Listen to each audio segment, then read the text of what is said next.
As we know that even the destiny can be changed by the grace of the Guru, and when we say that all Ramakrishna, everyone had Guru, then also the Guru, when we have the Guru, then all the problems, all the things are removed. We all know that. And there's one beautiful story from Anand Moti about how the Charan Raj, how the soil where Guru stepped is also enough to remove all the sins from our lives. There was two Pandits going from Rajasthan going to have the Ganga Snan. And as it is said, once you have the Snan in the holy Ganges, then all your sins, everything is removed. So at least once in their lives, as Purnananji was saying now, Kumbh Mela, because why do people go to Kumbh Mela is that they can have a holy dip in the Sangam. Sangam means where all three rivers unite. Ganga, Yamuna and Saraswati, where all these three rivers unite, that is where Sangam is, and that is where the Kumbh Mela happens, and that's where we dip and remove all the sins.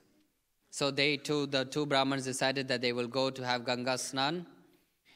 But at that time, we didn't have beautiful Mercedes like Narsing, which will drive in 220. But we had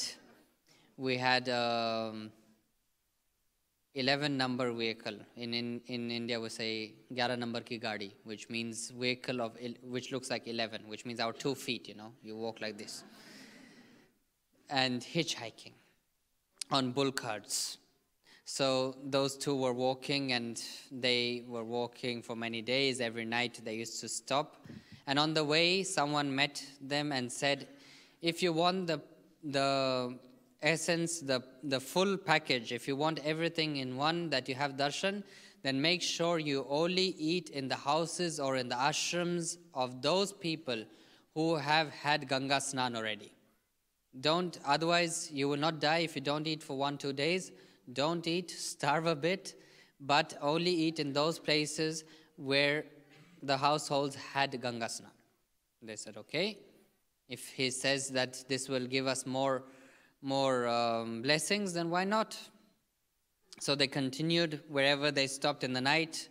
They used to go to the house, ask, did you have Ganga Snan? Yes. Okay, then now we will eat in your house, otherwise we can't eat, sorry. If some houses were not had Ganga Snan, then they used to just sleep outside a temple and not eat anything that night. So this journey continued for many, many, many, many days. Days turned into weeks, weeks turned into months. Otherwise, if we go 220, then we are there in one night. But, it took months to reach there. And 10 kilometers before the Ganges, where they were supposed to have a bath, it was already very dark and late. Very dark and late. And they said, okay, it's night. We will relax for a while. We will sleep here. And there's one beautiful ashram here. And obviously, why to ask in the ashram? Ashram means the great saints had obviously Ganga Snan. We will stay there. So they stayed in the ashram. They had dinner, prasad. In ashram, everything turns into prasad. Anything which is made with love, anything that is made with the blessings of Annapurna Mata, with the blessings of Guru, then that becomes prasad. Even if Gurudev gives something which is very not tasty or very healthy, which I don't like, but that also turns into prasad. So then I take a little bit and give rest to Agni Devaji, So anything that is given by the hand or blessed by the hand of the Guru, or which comes from the kitchen, Annapurna Bhandar in the ashram, is a prasad. So they took the prasad, and later they went to the Guruji who was there, who was taking care of that ashram. And they said, Guruji, we came from so far, we were walking so many days, and we had a long journey, and we want to have Ganga Snan. Do you know how far the Gangaji is from your ashram? Guruji said, I don't know. Then they said, you don't know? No. You are near Ganga and you don't know how far Ganga is? No. You never went to Ganga Snan? No. They said, whole our journey, this whole 1.5 months, we were following the rule that we will only eat in those houses or in those places where the person has done Ganga Snan. And now where we think great Mahapurush, great yogi, lives near the Ganges, few kilometers, doesn't know the way to Ganges because he never went to Ganga.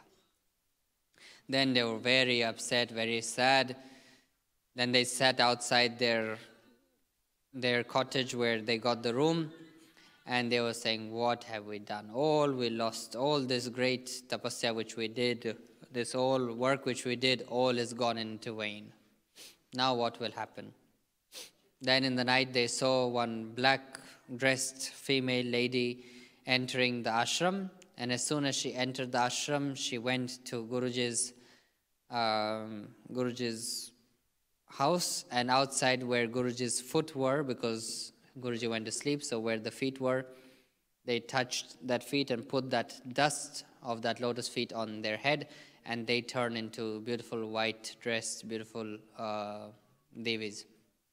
Then the two people who came, they said, now we know why Guruji never goes for Ganga Snan, because he has black magic.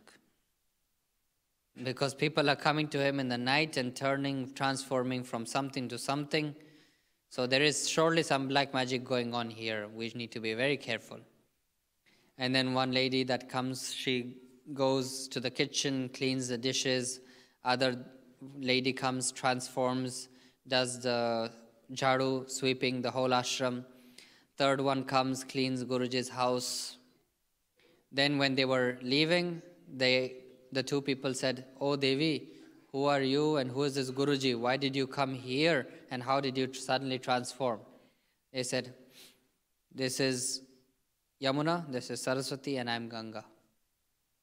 They said, the river? Yes. Then how did you come here? Because it is said, Guru Charano me adasatati rata hai vo Veda Purano me gate. In the Vedas and in the Puranas, it is said that in the lotus feet of Gurudev are all the pilgrimages.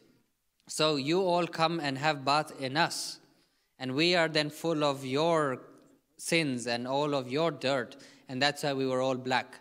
But when we come and touch not even the lotus feet of Gurudev, but the dust where he stepped on, that purifies us completely, and we turn into complete Devis which we are. And every night after you all have bath in us, we come here and do seva of Gurudev. That's why the seva bhav which we were talking about yesterday is very necessary and very important. Because with that seva bhav, with that dedication, with that pure love towards Gurudev, all the sins will be removed and we will again be purified from all the problems. Then slowly, Brahma, Vishnu, Mahesh, Hanumanji, all the god and goddesses came, made parikrama around the Guruji's cottage and left. And again, they were all so shocked what is happening. All the god and goddesses are coming. Rama Krishna say kauna bade usne bhi guru keen. So all the god and goddesses also came and took refuge in the lotus feet of Gurudev. That is the importance of a guru, to have the guru in our lives, because that will remove all the sorrows, all the pains, all the problems, and will purify our mind, soul, body, everything, and will release us from this cycle of death and birth, and will become and unite with the ultimate Supreme Self. But that is only possible with the grace of the Gurudev, and that's why we all are blessed to have Gurudev, and that we all are here in the shelter of Gurudev, and he is always protecting us, guiding us, and helping us. Shri Deep Narayan Bhagavan ki Jai.